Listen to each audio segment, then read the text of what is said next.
Pandian store சீரியலில் today எபிசோடில் நம்ம கோமதி இருந்துட்டு மயில் எதிர்பார்க்கறதுக்கு முன்னாடியே அவங்க ஹாஸ்பிட்டலில் போய் நிற்கிறாங்க. மயில் அதை பார்த்து ரொம்பவே சந்தோஷப்படுறாங்க.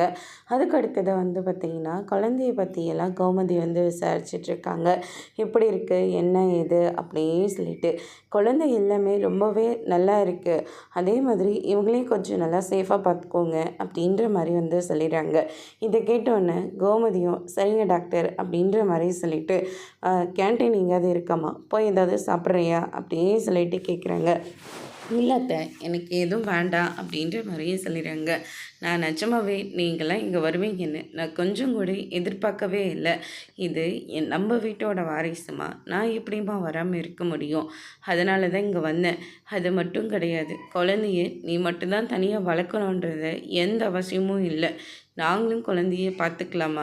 குழந்தைய நினச்சி நீ எந்த கவலையும் படாத அப்படின்னு சொல்லிட்டு கோமதி பார்த்திங்கன்னா அங்கேருந்து கிளம்பிடுறாங்க. அதுக்கு அடுத்ததாக மீனாவுக்கு இந்த விஷயம் தெரிஞ்சதுனால செந்தில்கிட்டேயும் சொல்கிறாங்க. மளிகை கடைக்கு செலவு வாங்கிறதுக்காக போன செந்தில் சரவணன் கிட்ட நடந்த எல்லா விஷயத்தையும் சொல்கிறாங்க. அம்மாவும் அவங்க கூட ஹாஸ்பிட்டலுக்கு செக்கப்புக்காக போயிருக்காங்க அப்படின்ற மாதிரி சொல்லிடுறாங்க.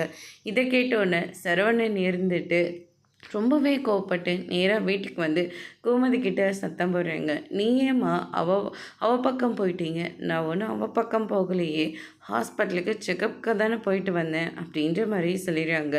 அதோடு இன்னைக்கான ப்ரோமோ முடிச்சிருக்காங்க.